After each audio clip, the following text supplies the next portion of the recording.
It's my pleasure to introduce Don Howard, who is the President and CEO of the Irvine Foundation. And I just want to call out your leadership and the leadership of the foundation, supporting really early on some investments, key investments in Pay for Success here in California. I think, but for that investment, we wouldn't be where we are today. So thank you personally for that. Thank you. Good afternoon, everybody. It's not lost on me that I stand between you and a break. So let me see if I can both keep this short and make it value added for you. I lead the James Irvine Foundation, which folks mentioned. It's in your program and such. We are a California-based funder. We focus entirely on California. We have the benefit of having a $2 billion endowment. We give away about $90 million this year. We'll give away about $90 million. And we have no family members on the board, and we have no constraints from our benefactor to speak of in terms of set-asides or in terms of sacred cows for funding.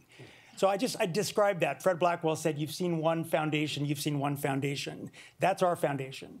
And we have a very unique opportunity, I believe, because of this unique confluence of having a focus on a place and having the latitude to make decisions free of family concerns or family interests and with a good deal of latitude that allow us to possibly move our foundation to be what Jed sort of teased us or sort of provoked us to think about, to really focus on outcomes and have that be at the core of how we design and deliver our work.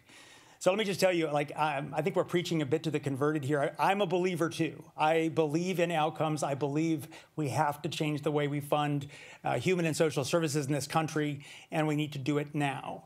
I've also been doing this work since 2001. I was a partner at the Bridgespan Group, a nonprofit consulting firm that some of you may know, and worked during that 11-year stint with about 75 organizations, a vast majority nonprofits like Nurse Family Partnership, a client of mine back in 2005, or foundations like the Clark Foundation, who you may know from New York, who was an early proponent of focusing on evidence.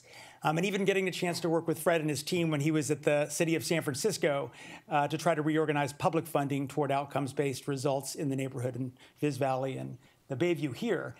And you would have thought over 11 years I'd have more successes to point to in terms of things that we're able to truly scale. And I would say not a single client that I am aware of, and these are some of the best led, most evidence-based organizations in America, has managed to crack the 10% penetration mark of really addressing the problem they've sought to solve. And that is a tragedy for the poor people and vulnerable folks in our societies. I had the opportunity back in 2013 to move from Bridgespan into a funder role and took that as a challenge to think about how you might reorient funding to truly allow folks to reach meaningful levels of impact on their terms, doing it with their approaches in a respectful and evidence-based way. The first thing we sought to fund was the Pay for Success initiative in California. Great partnership with Nonprofit Finance Fund. Jessica is here, who helped both conceive of that and lead the work. It was a real pivot for us from having programmatic funding with a theory of change in a given issue area where we thought we had an answer, and frankly, we were encouraging folks to take up a set of activities or a particular approach that we believed in, to stepping back and saying, what is the best idea in the field right now that we can invest in to see leaders pursue ideas that are on their terms and let them play those ideas out as they may. We focused on Pay for Success as a catalyst that really could potentially upend some of the thinking around how you fund human and social services. And we invested in 10 communities, approximately about $6 million, purely dollars to construct deals. The outcome of that we saw was 3 deals in 2 to 3 years, and 3 deals have been signed. Thank you, Santa Clara, an abode. Thank you, second deal in Santa Clara, and LA has a housing bond that'll get done soon. Ventura, we're hoping on a recidivism bond as well. That took some doing with our board.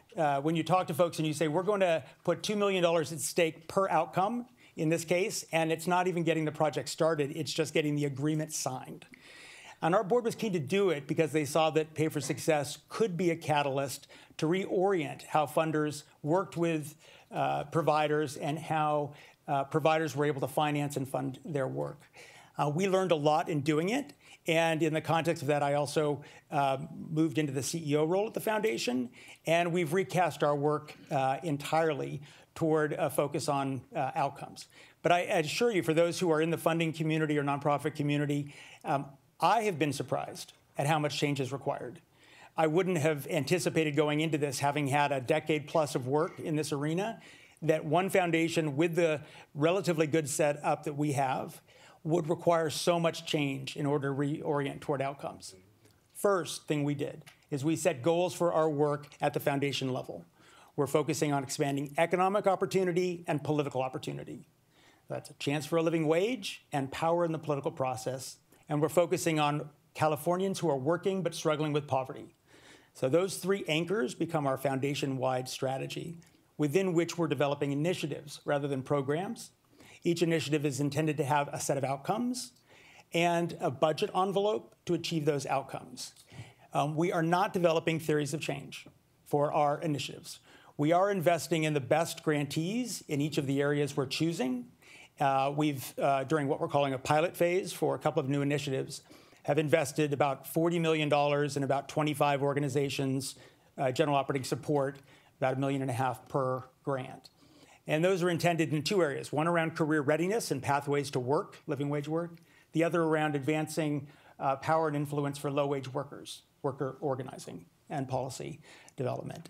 In each of those areas, we're learning from the best, and we will develop a initiative budget and a set of proposed investments to advance the cause of those grantees and to add to what they're doing. But it fundamentally takes shifting from thinking you have an answer to trusting that leaders in the community have an answer, doing good due diligence, having the kind of data collection mechanisms, being able to adapt, interrogate, assess what you're doing, and change as you go. We've had to change about 60% of the staff of the institution. We've redesigned the internal processes from grantee identification to due diligence to investment structuring to assessment. And we've worked really considerably with our board to move away from a program model to an initiative model. We're only about 18 months into this. So far, have generated a lot of enthusiasm. We have tried hard not to get out ahead of ourselves in terms of talking about some solution for this foundation. We are very much learning about how to do this ourselves. But I share that with you. I look forward to questions if there's time for them, and we'll hand it back to... Okay. Thank you.